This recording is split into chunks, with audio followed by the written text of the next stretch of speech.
अरे ओ कामचोर, अभी तक सो रही है क्या? मेरे बेटे को ऑफिस जाने के लिए देर हो रही है। सावित्री जी अपनी भतीजी लक्ष्मी को डांट रही थी। तभी लक्ष्मी जल्दी से उठकर बाहर आई और कांपते हुए बोली, माफ़ करना चाची जी, आज आँख नहीं खुली। मैं कल से जल्दी उठ जाऊंगी। हाँ हाँ ठीक है, अब जा जल्दी से, मेरे बेटे के लिए नाश्ता बना। हाँ चाची, अभी जाती हूँ, कहते हुए लक्ष्मी तुरंत रसोई में गई और जल्दी से पोहा बनाकर तैयार कर दिए। साथ में अदरक वाली कड़क चाय भी बना दी। कुछ देर में चाची का बेटा संजीव तैयार होकर बाहर निकला तो लक्ष्मी नाश्ता लेकर बाहर आई और बोली, भैया ये लीजिए, मैंने नाश्ता बना दिया है, खा लीजिए। ये क्या बनाया है तूने? पोहा। मुझे नहीं खाना ये सड़ा सा नाश्ता। कुछ अच्छा नहीं बना सकती थी क्या? संजीव ने गुस्से में कहा तो लक्ष्मी बोली, वो भैया आज थोड़ी लेट उठी थी, कल आपकी पसंद का बना दूंगी, बस आज खा लीजिए। नहीं खाना मुझे। गुस्से में पैर पटकते हुए संजीव भूखे पेट ही ऑफिस चला गया। ये देखकर सावित्री का गुस्सा सातवें आसमान पर चढ़ गया और वो लक्ष्मी का हाथ मोड़कर बोली, तेरी वजह से मेरा बेटा भूखे पेट ऑफिस गया है। अगर तू जल्दी उठकर उसकी पसंद का नाश्ता बना देती तो मर नहीं जाती। चाची प्लीज हाथ छोड़िए, दर्द हो रहा है। आज के बाद देरी नहीं होगी, मैं समय से उठ जाऊंगी, लेकिन प्लीज अभी के लिए मेरा हाथ छोड़ दीजिए। लक्ष्मी रोते हुए बोली तो सावित्री ने उसका हाथ जोर से झटका और गुस्से से बोली, अगर आज के बाद मेरा बेटा भूखे पेट गया और उसका काम सही समय पर नहीं किया तो इस घर में तेरा कोई ठिकाना नहीं है। फिर ढूंढ लेना अपने लिए कोई और ठिकाना, समझी? अरे तू क्यों नहीं मरी अपने माँ बाप के साथ है? वो तो चले गई और इस बोझ को हमारे सिर माथे छोड़ गई। चाची की बात सुनकर लक्ष्मी आंखों में आंसू लिए सिसकियों के साथ रसोई में चली गई और दोपहर के खाने की तैयारी करने लगी। दोपहर में जब उसके चाचा जी बाहर से घूमकर आए तो लक्ष्मी ने पूरा खाना डाइनिंग टेबल पर लगा दिया। खाना खाते ही चाचा जी ने कहा, अरे लक्ष्मी बिटिया, खाना तो बहुत ही स्वादिष्ट बनाया है। वो आगे कुछ कहते उससे पहले ही सावित्री जी चिढ़ते हुए बोली, न जाने आपको इसके हाथों का खाना क्यों इतना अच्छा लगता है। अरे सुबह तो इसने मेरे बेटे को भूखे पेट ही निकाल दिया। पोहा बनाकर उसके सामने ले आई, क्यों समय से उठकर उसकी पसंद का नाश्ता नहीं बना सकती थी क्या? उसको पोहा पसंद नहीं थी। अरे तो क्या हुआ, भाग्यवान बच्ची है, कभी आंख लग जाए तो क्या हो गया। हाँ, आप इसे सर पर बिठा के रखो, इसके माँ बाप तो चले गए, अब हम इसका जिंदगी भर बोझ उठाते रहेंगे। चाची के मुंह से ये सुनकर लक्ष्मी चुपचाप किचन में चली गई। तभी उसके चाचा मोहन राज ने कहा, अरे छोड़ो भाग्यवान, शाम को मेरा बचपन का दोस्त अपने परिवार के साथ आ रहा है, इसलिए अपने इस चेहरे पर थोड़ी सी स्माइल रखना। ये सुनकर सावित्री जी मुस्कुराते हुए बोली, अरे वही जो आप बताते थे कि मुंबई में रहते हैं, जिनका घर भी महलों जैसा है और उनका विदेशों में भी कारोबार है। अरे हाँ हाँ भाग्यवान, वही लोग आ रहे हैं। अरे तो इतने अमीर लोग हमारे गरीब खाने में क्यों आ रहे हैं? अब ये तो मुझे भी नहीं पता कि क्यों आ रहे हैं। हो सकता है काफ़ी समय से मिले नहीं तो हालचाल लेने आ रहे हों। चलो अच्छा है, अगर हमारा बेटा संजीव उस अमीर खानदान का दामाद बन जाए फिर तो हमारे भी भाग्य खुल जाएंगे। सावित्री मन ही मन खिचड़ी पका रही थी। उसने जल्दी से लक्ष्मी से कहकर पूरे घर की सफाई करवाई और फिर उसे खाने की एक लंबी लिस्ट देते हुए बोली, वैसे तो मुझे तेरे हाथ का खाना ज़रा भी पसंद नहीं है, लेकिन तेरे चाचा ने कहा है कि मेहमानों के लिए तुझे ही खाना बनाना है। जरा अच्छा खाना बनाना, स्वाद में कोई कमी नहीं होनी चाहिए। लक्ष्मी ने हाँ में सिर हिलाया और फिर तरह तरह के पकवान बनाने में जुट गई। शाम हुई तो मोहन राज के दोस्त अपने पूरे परिवार सहित आए। कुछ देर बातें करने के बाद सावित्री जी ने कहा, आपसे मिलकर बहुत अच्छा लगा जी। ऐसा लग ही नहीं रहा कि हम पहली बार मिले हैं। हाँ हाँ बहन जी, आपने बिल्कुल ठीक कहा। हम सबको भी आपसे मिलकर बहुत अच्छा लगा। ये तो हमेशा आपकी तारीफ करते थे और आज मिलकर देख भी लिया। सावित्री जी आगे कुछ कहती उससे पहले ही उनके पति मोहन राज जी बोले, अरे तो भाग्यवान, बातों से ही पेट भर दोगी या फिर कुछ खिलाओगी भी? हाँ हाँ खाना तैयार है, मैं बस लगा देती हूँ। कहते हुए सावित्री जी तुरंत रसोई में गई जहाँ लक्ष्मी पहले से ही खाना डाल रही थी। अरे महारानी, मेहमान खाने का इंतजार कर रहे हैं, जा जल्दी से पूरा खाना डाइनिंग टेबल पर सजा। और हाँ, उसके बाद आसपास नज़र भी मत आना। इतने अमीर लोगों को हम नहीं बता सकते कि तू हमारी भतीजी है, समझी? ठीक है चाची।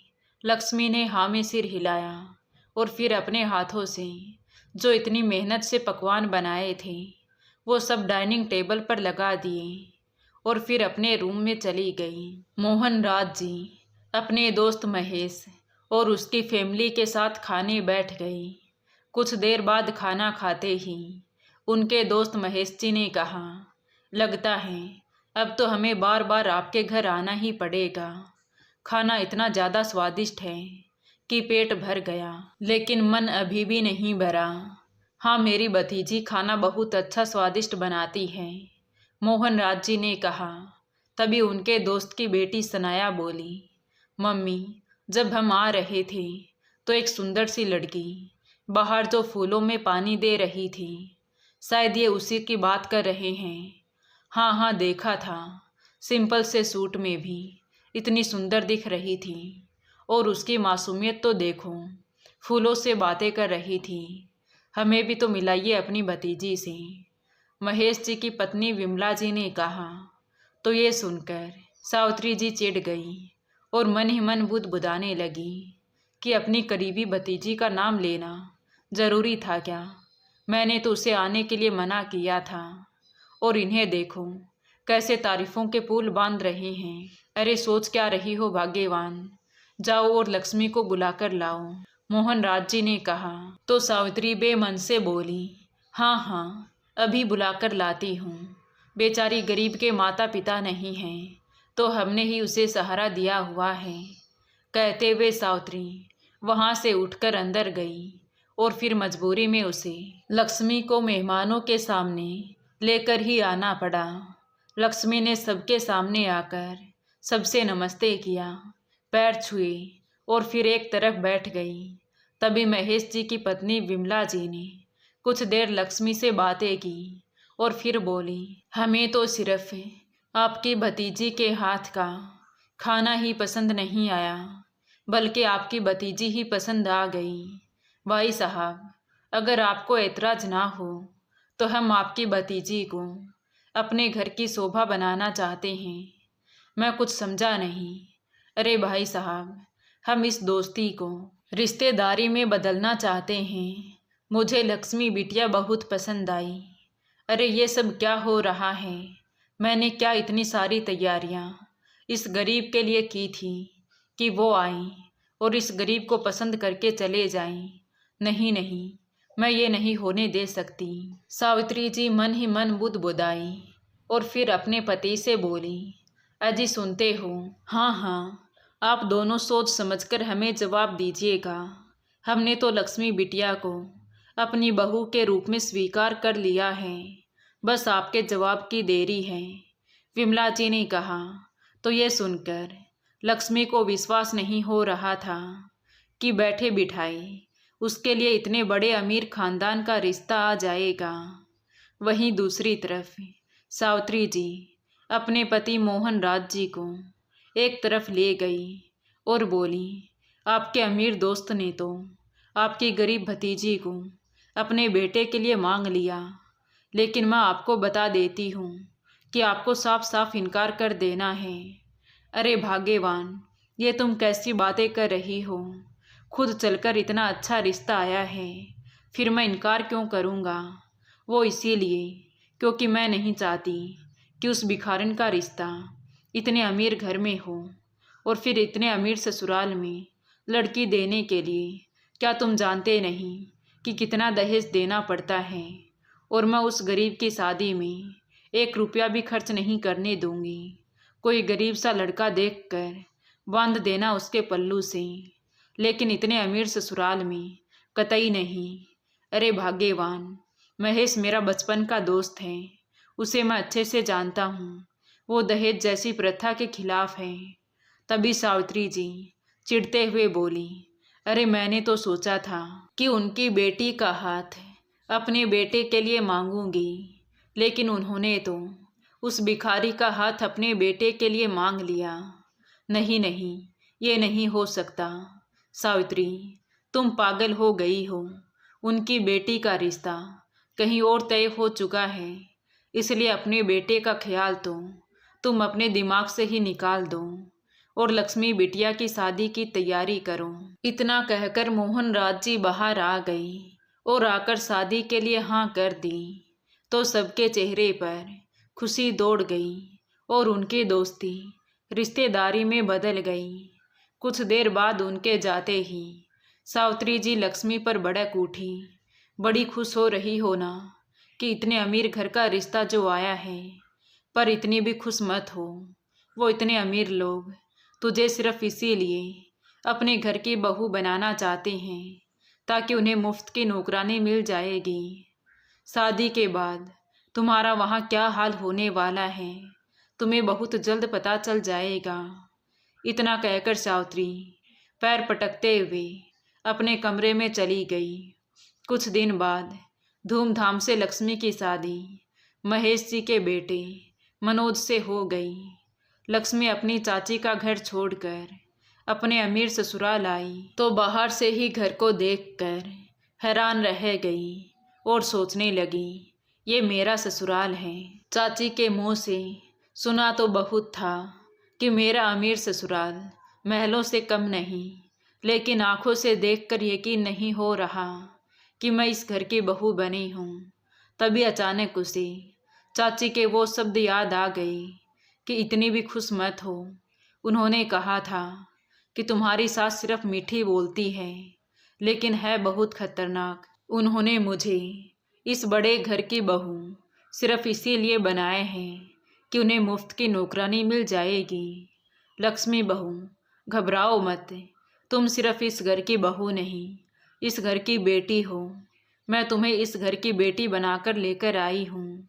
चलो अपना दाहिना पैर कलश से मारो और घर में प्रवेश करो। भाभी, क्या सोच रही हो? दाहिने पैर से कलश को मारकर घर के अंदर आओ। हाँ लक्ष्मी, क्या सोच रही हो बेटा? अचानक सास ननद की आवाज़ से लक्ष्मी सदमे से बाहर आई और बोली, हाँ हाँ माँ जी। कहते हुए उसने दाहिने पैर से कलश को आगे धकेला और घर के अंदर प्रवेश किया। उसके साथ सब लोग बहुत प्यार से बात कर रहे थे, लेकिन लक्ष्मी के कान में उसकी चाची ने जहर घोल दिया था, जिस वजह से उनके मीठे शब्द भी उसे छुरी की तरह लग रहे थे। इसलिए उसने डरते डरते घर में प्रवेश किया। पूरे विधि विधान से सारी रस्में हो गईं। अगले दिन सुबह हुई तो अरे सुबह के 8 बज चुके हैं और महारानी अभी तक अपने रूम में पैर पसार कर सो रही है। ये तो नहीं कि घर में बूढ़े सास ससुर हैं, उन्हें 1 कप चाय भी मिल जाए। मेरे तो बेटे की किस्मत ही फूट गई। सोचा था गरीब है, उसका भला हो जाएगा, लेकिन यह तो मेरे सिर पर आकर नाच रही है। ये क्या, मैं सुबह के 8 बजे तक सोती रही। मेरी सास का पारा तो हाई हो गया होगा, वो मुझे नहीं छोड़ेंगी। चाची ने ठीक कहा था कि मेरी सास मीठी बोलती है, लेकिन है बहुत खतरनाक। ये क्या हो गया मुझे? जल्दी उठना चाहिए था। अब मैं क्या करूं? हाँ, मुझे किचन में जाना चाहिए। अरे तुम सोकर उठ गई। मुझे माफ़ कर दो। मुझे कोई सज़ा मत देना। मेरा हाथ मत जलाना। मुझे अंधेरे कमरे में बंद मत करना। मुझसे गलती हो गई। कल से बिल्कुल देरी नहीं होगी। जल्दी उठ जाऊंगी। लक्ष्मी नींद में बड़बड़ाए जा रही थी। तभी पास में लेटे हुए उसके पति मनोज ने उसे हिलाते हुए कहा, लक्ष्मी शांत हो जाओ। लगता है तुमने कोई बुरा सपना देख लिया है। मनोज की आवाज़ से अचानक लक्ष्मी हड़बड़ाकर बैठ गई। ओ, गलती हो गई मुझसे। मुझे जल्दी उठना चाहिए था। वो आज मेरा ससुराल में पहला दिन है ना, और मैं इतनी देर से उठी हूँ। और जब बहू देर से उठती है तो उनकी सास उन्हें चैन से नहीं जीने देती। अब माँ जी मुझे ज़रूर कोई ना कोई सजा देंगी। अरे नहीं लक्ष्मी, माँ तो रसोई में है, वो तुम्हें कोई सजा नहीं देंगी। तुम खामखा डर रही हो। मनोज की बात सुनकर लक्ष्मी की सांस में सांस आई। वो जल्दी से उठी और उसकी सास ने जो उसे साड़ी और जेवर पहनने के लिए दिए थे वो पहनकर तैयार हो गई और तुरंत रसोई में गई। तो उसकी सास बोली, अरे लक्ष्मी बेटा, तुम यहाँ रसोई में क्या करने आई हो? वो माँ जी, आज मेरी पहली रसोई है तो मुझे आप सबके लिए कुछ बनाना है ना, इसलिए मैं रसोई में आ गई। अरे बेटी, मैं जानती हूँ कि आज तुम्हारी पहली रसोई है, लेकिन तुम्हें ये सब करने की कोई ज़रूरत नहीं है। अभी तुम्हारा नाश्ता तैयार हो रहा है। नाश्ता करो, आराम करो और अपनी पहली रसोई की चिंता मत करो। मैं हूँ, तब तक तुम्हें ये सब लोड लेने की कोई चिंता नहीं है। सास का इतना प्यार देखकर लक्ष्मी मन ही मन सोचने लगी, मेरी सास तो मुझसे इतने प्यार से बात कर रही है। मुझे नहीं लगता कि ये खड़ूस या बदतमीज है। चाची ने ज़रूर मुझसे झूठ बोला होगा। लक्ष्मी बहू, ये तुम बीच बीच में कहाँ खो जाती हो? जाओ बाहर जाकर बैठो। हाँ हाँ माँ जी, कहते हुए लक्ष्मी रसोई से बाहर आ गई और सोफे पर आकर बैठ गई। तभी उसकी ननद उसके पास आई तो लक्ष्मी झट से खड़ी हो गई। क्या हुआ भाभी, आपको मेरा यहाँ बैठना पसंद नहीं है क्या? तो मैं चली जाती हूँ। अरे नहीं नहीं दीदी, मुझे लगा शायद आपको कुछ चाहिए। मैं आपके लिए पानी, चाय, कॉफ़ी या फिर खाना कुछ लेकर आऊँ? लक्ष्मी डरते डरते बोली। तो उसकी ननद सनाया ने कहा, नहीं भाभी, मुझे कुछ नहीं चाहिए, और अगर कुछ चाहिए तो घर में इतने सारे नौकर हैं, किसी से भी मांग लूँगी। आपको कहीं जाने की ज़रूरत नहीं है।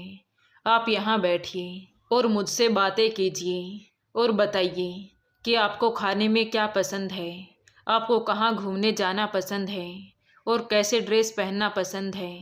हम कल शॉपिंग पर जाएंगे। क्या कहती हो? कहीं मैं कोई सपना तो नहीं देख रही?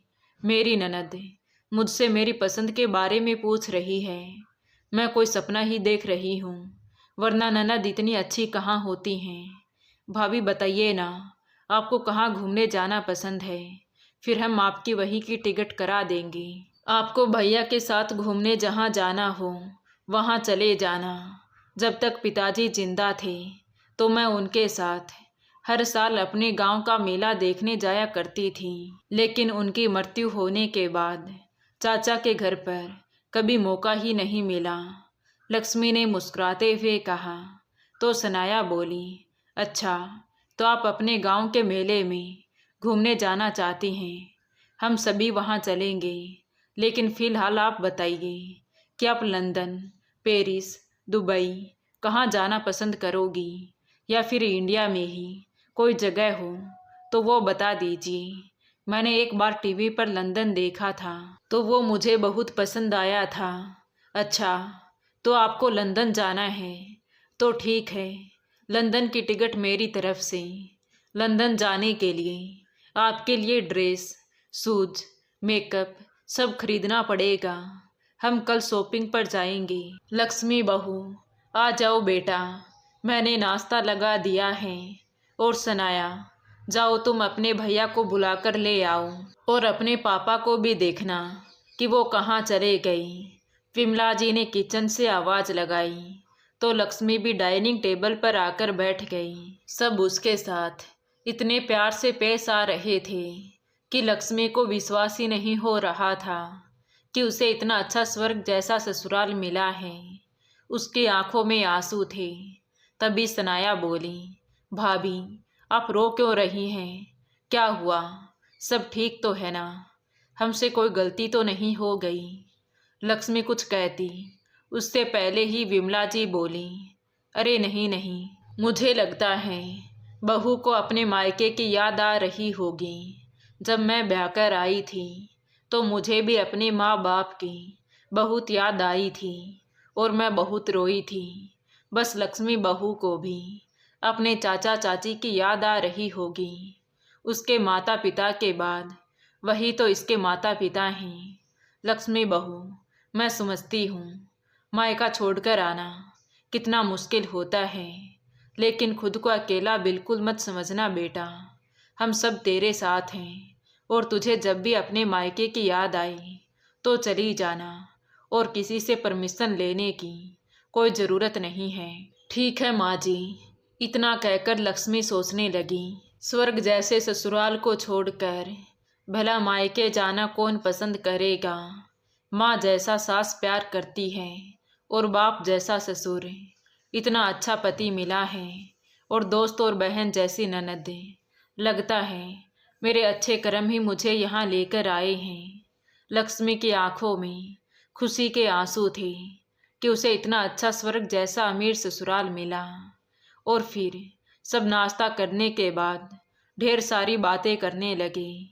शाम को लक्ष्मी ने जिद की कि प्लीज़ माँ जी, आज का खाना मुझे बनाने दीजिए ना। वो रसोई में जाकर खाने की तैयारी करने लगी तो कुछ देर बाद उसके ननद सनाया आई और बोली, भाभी इतना टाइम हो गया और अभी तक खाना तैयार नहीं हुआ। अगर इतने धीरे धीरे काम करोगी तो तुम्हारे ससुराल वाले तो भूखे ही मर जाएंगे। तुमसे तो एक काम भी ठीक से नहीं होता। आज तुम्हारी पहली रसोई है और उसमें भी इतनी देर लगा दी। ननद के मुंह से यह सुनकर लक्ष्मी डर गई और बोली, मुझे माफ़ कर दीजिए दीदी, मैं बस अभी फटाफट सब कुछ तैयार कर देती हूँ। सॉरी सॉरी भाभी, रिलैक्स, मुझे माफ़ कर दो। मुझे नहीं पता था कि आप इतना ज़्यादा डर जाएंगी। अपनी हालत तो देखिए, आप किस तरह से काँप रही हैं। सॉरी, वो मुझे सीरियल देखने की बुरी आदत है और बस उसमें जो बुरी ननद थी मैं बस उसी का रोल प्ले कर रही थी। सॉरी, मुझे माफ़ कर दो। मुझे नहीं पता था कि आप इतना डर जाएंगी। ये सुनकर लक्ष्मी की सांस में सांस आई। वो बोली, आप मजाक कर रही थी दीदी। मुझे लगा कि मुझसे सच में कोई गलती हो गई है। ये सुनकर सनाया ने भाभी का हाथ थामा और बोली, भाभी अगर आपसे कोई गलती हो भी जाए तो फिर भी इतना डरने की ज़रूरत नहीं है। गलती इंसान से ही होती है। चलिए बताइए, मैं आपकी क्या मदद करवा सकती हूँ? मैं तो आपकी मदद करवाने ही आई थी, खामखा आपको डरा दिया। सॉरी भाभी।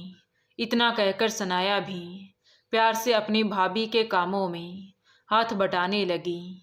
ये सब देखकर विमला जी को बहुत अच्छा लग रहा था कि मैंने अपनी बेटी को इतने अच्छे संस्कार दिए हैं कि वो अपनी भाभी का दर्द समझ रही है।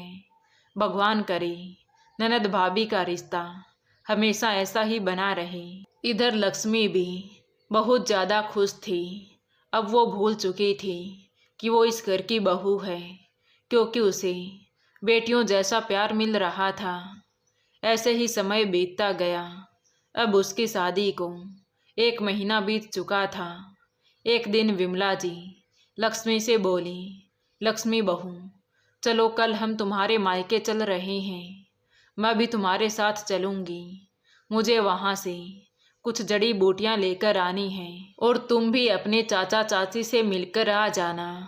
यह सुनकर लक्ष्मी सोचने लगी, अगर माँ जी मेरे साथ जाएंगी तो चाची ने मेरे साथ वही व्यवहार किया जो वो हमेशा करती है, तो मेरी ससुराल में क्या ही इज्जत रह जाएगी। लक्ष्मी बहू, क्या सोच रही हो? कुछ नहीं मम्मी जी, ठीक है, हम कल चलते हैं। वो अपनी सास को कुछ नहीं बताती, लेकिन वो उन्हें अपने साथ भी नहीं लेकर जाना चाहती थी, क्योंकि वो अपनी चाची के स्वभाव को अच्छी तरह से जानती थी। अगले दिन दोनों सास बहू सावित्री जी के घर आ गई। अरे मेरी लाडो रानी, तेरे चाचा ने अपनी सारी जमा पूंजी लगाकर तुझे इतने अमीर ससुराल में ब्याह दिया, तो तू तो अपने चाचा चाची को ही भूल गई। सावित्री जी ने लक्ष्मी को गले से लगाते हुए कहा। तो लक्ष्मी की सास विमला जी ने कहा, नहीं नहीं समधन जी, ऐसी तो कोई बात नहीं है। अभी शादी को 1 महीना ही तो हुआ है। अभी हम उसे आपसे मिलाने के लिए ले ही आए। हाँ हाँ समधन जी, आप बैठिए, मैं आपके लिए चाय नाश्ता लेकर आती हूँ। लक्ष्मी बिटिया, जरा तुम भी मेरे साथ आओ, कहते हुए सावित्री जी ने लक्ष्मी को इशारा किया और फिर उसे अपने साथ कमरे में ले गई। पर वहाँ जाते ही उसका हाथ मरोड़कर बोली, करमजली, तेरे माँ बाप के मरने के बाद तुझे हमने अपने घर में जगह दी। तेरी शादी इतने अमीर खानदान में की कि तू वहाँ रानी बनकर रहे, लेकिन फिर भी तुम अपने भैया का भला नहीं चाह रही। उसने 10 लाख ही तो मांगे थे तुझसे। क्या तू अपने अमीर ससुराल से 10 लाख रुपए लाकर मेरे बच्चे को नहीं दे सकती थी? वो अपना खुद का बिजनेस शुरू करना चाहता था, लेकिन नहीं, तुझे तो अपने भाई की जरा भी चिंता नहीं है। चाची जी, मेरा हाथ छोड़िए, मुझे दर्द हो रहा है और बाहर मेरी सास बैठी है। अगर उन्होंने देख लिया तो वो क्या ही समझेंगी।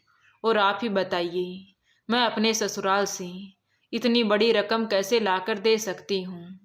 ये आप कैसी बातें कर रही हैं?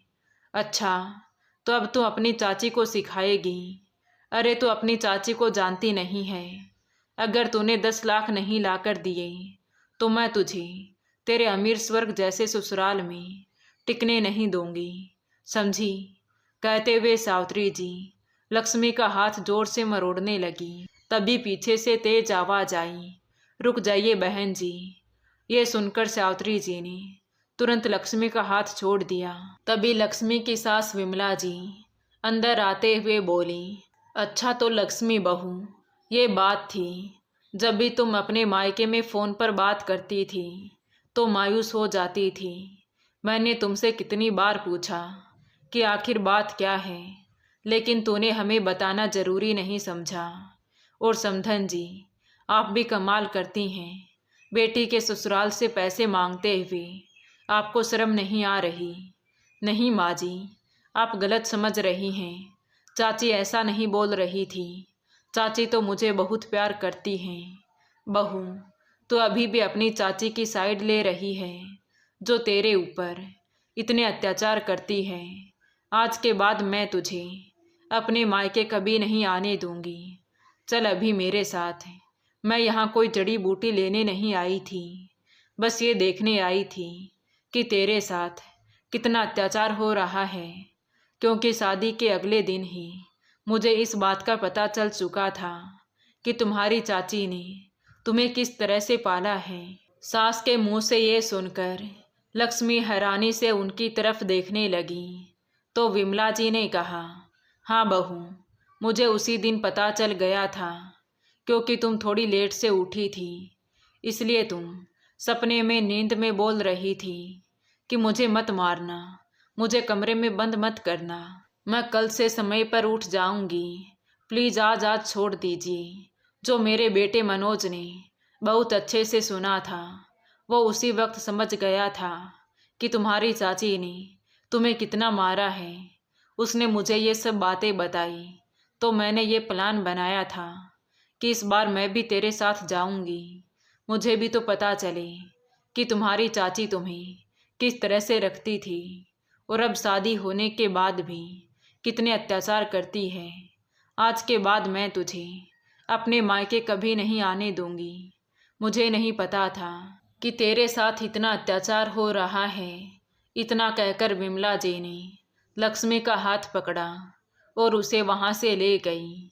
अपने ससुराल पहुंचकर लक्ष्मी नम आंखों से बोली, माँ जी, आपने मुझे वो प्यार दिया जिसके लिए मैं हमेशा से तरसती आई हूँ। तो विमला जी ने उसे गले से लगाते हुए कहा, रो मत बेटी, कोई तेरी आंखों में आंसू लेकर आए, ये तेरी माँ को हरगिज बर्दाश्त नहीं है। तू रो मत और ये बिल्कुल मत सोचना कि तेरा मायका छूट गया है। तेरा जब भी मन करे तू अपने चाचा को यहाँ मिलने के लिए बुला सकती है, पर उस चाची के पास तो मैं तुझे हरगिज नहीं जाने दूंगी। ये सुनकर लक्ष्मी अपनी सास के गले से लगकर रोने लगी और दोबारा चाची के घर कभी नहीं गई। तो दोस्तों, आपको ये कहानी कैसी लगी कमेंट करके ज़रूर बताएं।